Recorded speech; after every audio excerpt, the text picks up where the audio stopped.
중국 내부는 물론 한국을 비롯한 해외에서도 시진핑 하야 공산당 퇴진을 외치며 백지 시위가 벌어졌었죠. 전문가들은 월드컵에서 마스크를 쓰지 않는 관중들을 보고 그동안 참고 견디던 민심이 폭발했기 때문이라고 분석하기도 했습니다. 방역 요원에게 폭력도 서슴지 않는 이들의 모습에 놀란 중국 당국은 급하게 방역 완화 정책을 펼치며 하루아침에 제로 코로나를 끝내버렸는데요. 3년이란 시간은 너무 길었던 걸까요? 그동안 제로 코로나로 인해 감춰놨던 문제들이 속속 드러나면서 중국의 진짜 고통은 지금부터 시작이라 말하고 있습니다. 심지어는 공산당이라는 권력 아래 하나로 묶여있던 중국의 분열 조짐까지 보이고 있어 각국 외신의 특파원들이 이를 주시하고 있다고 하는데요. 한번 자세히 알아보겠습니다. 지난 10월 중국 정저우시에 폭스콘 대탈출 사건이 있었죠. 방역 요원들의 관리 소홀로 인해 숙소엔 쓰레기가 가득하고 치료가 필요한 격리자가 치료를 받지 못해 숨을 거두는 안타까운 사태가 벌어지기도 했습니다. 공장 노동자들 일부는 탈출을 감행했고 남아있던 이들은 시위를 벌였는데요. 이로 인해 많은 노동자들이 다치고 원하는 이들은 집으로 돌려보내는 회유책을 펼쳐야만 했습니다. 이로 인해 애플은 아이폰 생산에 차질이 생겨 인도 베트남에 부랴부랴 생산기지를 옮길 준비를 하고 삼성 핸드폰의 매출이 상승하는 반사 이익을 보는 상황이 나오기도 했죠. 여기에 더해 11월 말 전 세계가 월드컵을 즐기고 있는 가운데 집에 갇힌 채 경기를 지켜보던 중국인들은 경악을 금치 못했습니다. 중국을 제외한 모두가 마스크를 벗고 신나게 축제를 즐기는 모습을 보았기 때문인데요. 중국 당국의 무리한 제로 코로나19 방역에 질린 중국인들은 베이징, 상하이 등 중국 곳곳에서 백지를 들고 시위를 일으켰고 특히 상하이에서는 수백 명의 시위대가 시진핑은 내려와라, 공산당은 내려와라, 독재가 아닌 민주주의를 원한다 등 시진핑 주석의 사퇴를 요구하는 구호를 외치며 시위가 격렬해지는 모습을 보여 이목을 집중시켰습니다. 그리고 대학생들의 시위도 잇따랐는데요. 1989년 천안문 광장 민주화 시위를 대학생이 주도했던 역사를 고려하면 중국에서 대학생 집단 시위는 정치적으로 민감하게 여겨질 수밖에 없습니다. 시진핑의 모교인 베이징 칭화대와 북경대, 동부 장쑤성 난징교통대 등엔 학생들이 모여 코로나 정책에 항의했고 SNS 등에 공유된 영상에는 학생들이 백지를 들고 표현의 자유를 외쳤죠. 국내뿐만 아니라 해외 곳곳의 유학생들도 시위를 벌였는데요. 육사항쟁이 코앞으로 번지자 지난 7일 중국 방역당국은 제로 코로나 봉쇄 조치를 완화해야 했습니다. 이대로 평화롭게 마무리되고 다시 중국 시장을 활발하게 움직였다면 아무 문제가 없었겠지만 중국은 그럴 수 없었습니다. 오히려 중국의 시련은 이제부터 시작이라고 할 수 있다는 관측이 나오고 있는데요. 우선 중국 지방정부의 예산이 바닥이 났다는 점부터 짚어보겠습니다. 제로 코로나 정책을 시행하는 동안 중국에서는 2, 3일에 한 번씩은 PCR 검사를 받아야 했습니다. 연간 소요되는 비용은 1조 4,500억 위안으로 지방정부가 이를 부담하고 있었죠. 심지어 일부 도시는 검사 비용을 개인에게 지불하게 하기도 했습니다. 재정이 바닥을 드러내자 모든 은행에서 현금 인출이 중단되는 사태가 벌어졌고 많은 인파가 자기 재산을 되찾기 위해 모여들며 혼란을 빚기도 했는데요.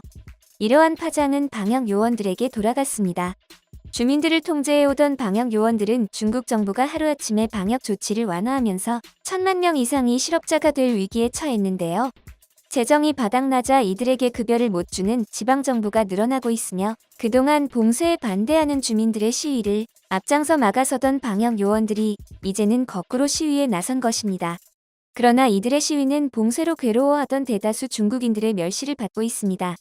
주민들을 위해 봉사해야 할 방역 요원들은 제로 코로나 기간 동안 국가와 군인을 등에 업고 뭐라도 된 듯 주민들을 상대로 완장질을 하며 괴롭혀왔기 때문입니다. 이들을 조롱이라도 하듯 방역이 해제된 후 중국 클럽에 방역복을 입은 여성들이 등장하기도 했습니다. 우리가 아는 중국이라면 국가의 영웅을 조롱하는 거냐며 이들을 비난하는 보도가 쏟아져야 했지만 저 옷을 입는 게 불법은 아니다. 이게 바로 시대에 맞는 행위예술이다. 불법은 아니지만 저 사람들을 방역 요원이라고 여론몰이를 하면 체포할 수 있어. 완장 뺏겼네.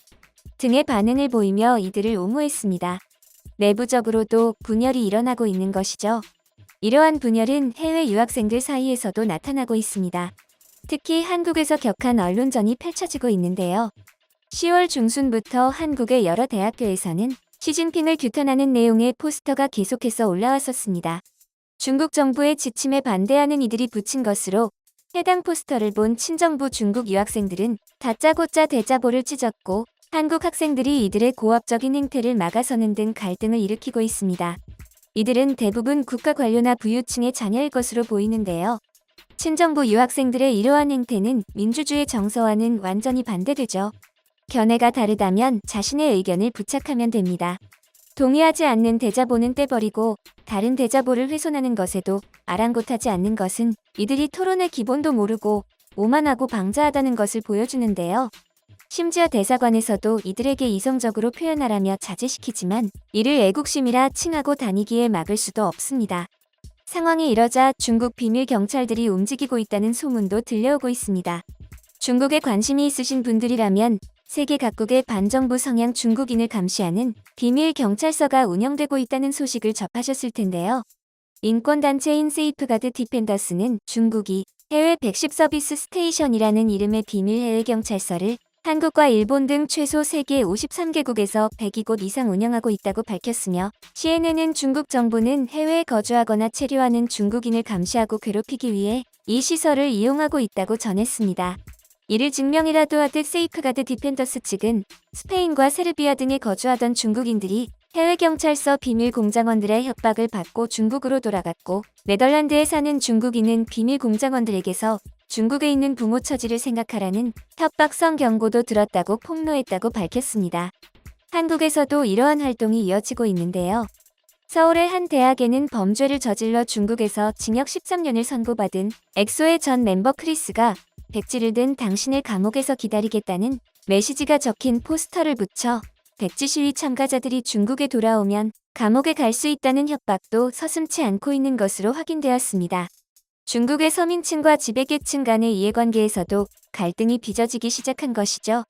이렇게 중국이 어수선하고 분열의 조짐이 보일 때면 중국 소수민족들의 분리 독립 문제가 슬그머니 고개를 내미는데요. 중국의 붕괴를 논할 때면 가장 먼저 나오는 것은 경제 붕괴, 부동산 주식의 폭락 등이 지금 일어나고 있죠. 다민족 국가인 중국은 한족과 나머지 55개 소수민족으로 구성된 국가인데요. 티베트족, 위구르족을 필두로 일부 소수민족들이 계속해서 독립을 주장하고 있습니다. 특히 묘족의 행보가 심상치 않은 것으로 확인되었습니다. 미얀마 인근 지역에서 창설된 소수민족 무장 조직 몽따이군의 사례가 있어 이를 무시할 수 없는 상황이라고 하는데요. 우선 전북대에서 활동했던 김인희 전임 연구원은 1300년 디아스포라, 고구려 유민을 출간해 묘족의 뿌리가 고구려 유민이라고 밝혔습니다. 고구려가 멸망한 이듬해 20만 명의 고구려 유민이 당나라로 끌려갔고 그들은 한족에게 동화되지 않고 하나의 민족을 형성해 살아가고 있다라며 고구려 유목민중, 야오닝성 일대 차오양의 고구려인은 서부 묘족의 뿌리가 됐고 평양에서 출발해 산둥성 라이저우에 집결한 고구려인은 동중부 묘족을 형성했다라고 설명했습니다. 그리고 묘족이 사는 묘왕성은 오래전부터 중원 세력에 맞서 싸우기 위해 마을 자체를 군사기지로 만들었는데요. 미로처럼 설계된 마을 골목길은 전쟁에서 공격 수비 후퇴를 하게끔 설계되어 있습니다. 그리고 이들의 왕인 묘왕도 다른 왕권처럼 자식에게 물려주는 세습제가 아닌 민족을 지킬 능력을 갖춘 자를 왕으로 추대해왔습니다. 그리고 지금도 묘왕을 중심으로 한 군사 집단의 전통을 가지고 있으며 선조들의 저항 역사를 자랑스러워하고 있는데요. 평소엔 평범한 소수민족이지만 언제든지 잘 훈련된 군사 세력으로 변할 수 있는 것이죠. 이러한 상황으로 가지 않았던 이유는 중국 정부에서 소수민족에게 주는 혜택 때문이었습니다. 일례로 교육 분야의 경우 이들은 고등학교, 대학교 등 모든 국가 단위 입학시험에서 가산점을 받고 있는데요. 이는 한국 수시 전형에서 농어촌 전형과 비슷한 개념으로 한족도 가산점을 받기 위해 민족을 속이는 경우도 적지 않았습니다.